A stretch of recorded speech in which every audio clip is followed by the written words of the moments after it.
وہ پار ہوئے، اس لیے یہود 10 محرم کا روزہ رکھتے تھے۔ جب ہمارے نبی تشریف لائے مدینہ تو آپ نے دیکھا کہ یہود 10 محرم کا روزہ رکھتے ہیں، تو آپ نے پوچھا کہ کیوں روزہ رکھتے ہو؟ تو انہوں نے بتایا کہ اس دن ہماری قوم نے نجات پائی تھی۔ تو آپ نے فرمایا کہ ہم موسیٰ علیہ السلام کے تم سے زیادہ حقدار ہیں۔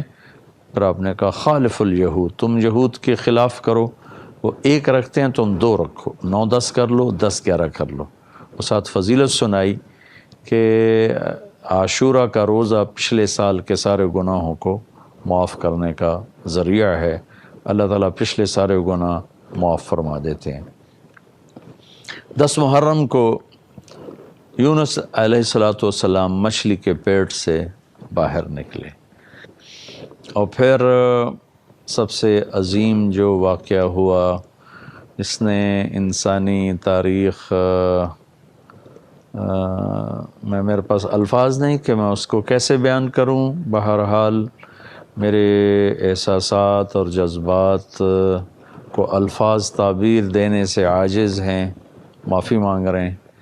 10 محرم میں شہادت حسین نے پھر اس کو وہاں تک پہنچا دیا، اس کے جمال کو، اس کے کمال کو، اس کے حسن کو، کہ باقی سارے قصے اس کے مقابلے میں چھوٹے ہو گئے، اور یہ قصہ بہت آگے چلا گیا۔ یہ چھری سب سے پہلے چلی حضرت اسماعیل علیہ السلام پر، لیکن اس چھری سے انہیں نکالا گیا، بچایا گیا۔ پھر یہ چھری چلی جناب حضرت عبداللہ پر، آپ کے والد ماجد، لیکن ان کو اس چھری سے نکالا گیا، بچایا گیا۔ یہ چھری مقدر تھی حسین کی گردن پہ چلنے کے لیے، اور پھر 61 ہجری 10 محرم جمعے کے دن یہ چھری حسین کی گردن پر چلی، اور صرف ان پر نہیں، ان کے ساتھ اور ان کے 72 جان نثار اور 16 اہل البیت جن کے گردنوں پہ یہ چھری چلی، اور ان کے سر کٹ کر نیزوں پر چڑھے بازاروں میں پھرائے گئے، اور جناب حضرت امام حسین علی مقام کا سر مبارک ابن زیاد مردود کے سامنے لایا گیا۔ اس کے ہاتھ میں چھڑی تھی، تو اس نے ایسے آپ کے ہونٹوں پہ ماری، ایسے کر کے 2-3 دفعہ۔ کہنے لگا میں نے ایسا حسن آج تک نہیں دیکھا کہ مرنے کے بعد بھی ایسا دمکتا، چمکتا، مسکراتا چہرہ ہو۔ تو انس رضی اللہ تعالیٰ عنہ تشریف فرما تھے، وہ کھڑے ہو گئے اور کہنے لگے یہ چھڑی ان ہونٹوں سے ہٹا لے، میں نے اللہ کے نبی کو دیکھا ہے، ان ہونٹوں کو چومتے ہوئے میں نے اللہ کے نبی کو دیکھا ہے، ان ہونٹوں پہ اللہ کے نبی کے ہونٹ لگے ہیں، میں نے دیکھا ہے۔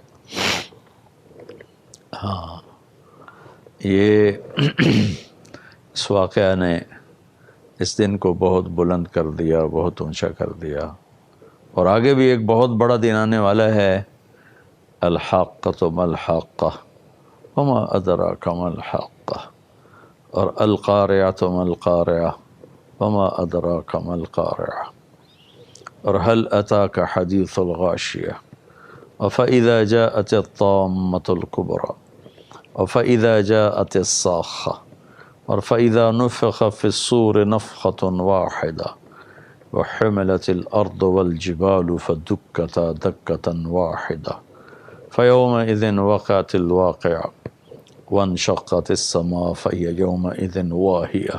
قیامت کا دن، إنهم يرونه بعيدا ونراه قريبا، تم اسے دور دیکھتے ہو، اللہ کہتا ہے میں اسے قریب دیکھتا ہوں۔ یوم تکون السماء کالمہل وتکون الجبال کالعہن، آسمان تلچھٹ بن جائے گا، ریزہ ریزہ ہو جائے گا، پہاڑ روئی کے گالوں کی طرح ہو جائیں گے۔ 10 محرم کے لیے ایک بہت بڑا واقعہ بچا کے رکھا گیا ہے، جمعہ کے دن 10 محرم کو قیامت قائم ہوگی، اور غالباً اسی دن اٹھایا جائے گا۔ اس کا میں پھر عرض کرتا ہوں، مجھے پورا یاد نہیں، کچھ یاد پڑتا ہے کہ اسی دن اٹھائے جائیں گے۔ تو اللہ تعالیٰ نے ہمارے سال کی ابتدا عجب طریقے سے کی ہے۔ باقی لوگ نیو ایئر مناتے ہیں 31 دسمبر کو، سارے سال میں جتنے گناہ ہوتے ہیں اس سب کا مجموعہ ایک رات میں کر دیتے ہیں، اور بڑے درد اور دکھ سے کہتا ہوں، رو کے کہتا ہوں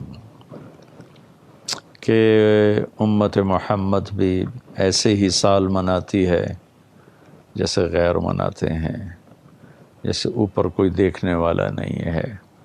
کاہے کی خوشی، کس بات کی خوشی؟ زندگی تو ایک سال گھٹ گئی، گردش دوران ایک سال چرا لیا، 12 مہینے چرا لیے، 30 دن چرا لیے، 52 ہفتے چرا لیے، ہر دن کے 24 گھنٹے، ہر گھنٹے کے 60 منٹ، ہر منٹ کے 60 سیکنڈ ہمارے ہاتھوں سے نکل گئے۔ ہم 1 سال اور قبر کے قریب چلے گئے، دنیا دور چلی گئی، آخرت قریب آ گئی۔ پھر ساری دنیا میں مستی، غفلت، ناچ گانا، فحاشی، زنا، پوری دنیا کے 5 اسٹار ہوٹلز میں اس دن کمرہ نہیں ملتا۔ اچھا میرا اللہ کبھی تو اپنی دھرتی کو اس غلاظت سے صاف کرے گا اور ایک پیارا خوبصورت ماحول دنیا دیکھے گی، اس میں عزت بھی ہوگی، ناموس بھی ہوگی۔ خیر، میں تو محرم کی بات کر رہا تھا۔ ہمارا سال رونے دھونے سے شروع ہوتا ہے کہ 27 صفر عمر رضی اللہ تعالیٰ عنہ کو ابو لولو فارسی نے زخمی کیا، اور 3 دن کے بعد آپ کا انتقال ہوا، اور 1 محرم کو آپ کی تدفین ہوئی، 29 1 محرم کو آپ کی تدفین ہوئی۔ تو ہمارے سال کی ابتدا ایک ایسی بڑی شخصیت کی شہادت کی یاد دلاتی ہے۔ 1,24,000 صحابہ مرید ہیں، طلبکار، اور عمر رضی اللہ عنہ کو طلب کیا گیا، وہ مراد ہیں، ایک ہی شخص ہیں جو مراد ہیں۔ اللہم اعز الاسلام بعہد العمرین وبعمر بن الخطاب خاصتاً۔ بدھ کو رات کو یہ دعا مانگی تھی آپ نے، اور جمعرات کو عمر اسلام لے آئے تھے۔ یا اللہ اسلام کو عزت عطا فرما ان 2 عمر میں سے ایک کے ذریعے، اور خاص طور پر عمر بن خطاب کے ذریعے۔ اگلے دن عمر رضی اللہ عنہ ایمان لے آئے۔ اور پھر 61 ہجری میں کربلا کا واقعہ ہوا، جس نے مظلومیت کی آخری داستان لکھی اور ظلم کی بھی آخری داستان لکھی۔ نہ ایسا ظلم کبھی آئندہ، نہ ایسے اہل بیت آئیں گے۔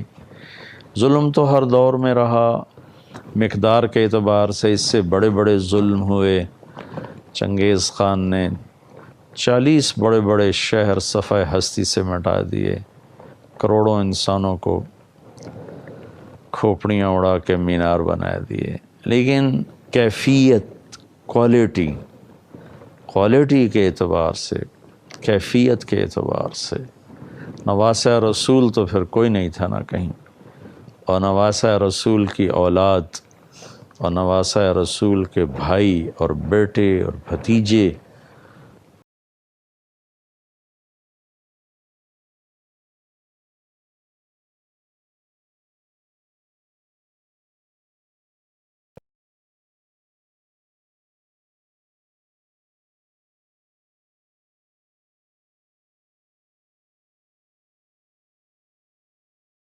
گیا۔ قاسم کو لٹا کے ذبح کر دیا ایک کوفی نے۔ اس اہل البیت کے قافلے میں سب سے حسین قاسم بن حسن تھے۔ جب ان پہ حملہ ہوا تو انہوں نے آواز لگائی، یا عمّا، آئے چچا۔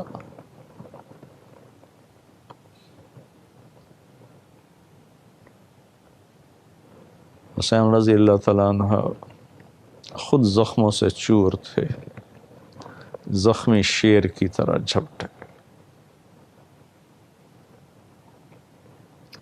لوہے کی دیواروں کو چیرتے ہوئے جب پہنچے تو بھتیجا اپنے نانا کے پاس جا چکا تھا، ایڑیاں ان کی زمین پر اس وقت رگڑ رہی تھیں، تو ان کے سرانے کھڑے ہو کر فرمایا، بھتیجے آج تیرا چچا کتنا بے بس ہے کہ آج تیری فریاد کے باوجود وہ تیری مدد کے لیے نہ پہنچ سکا۔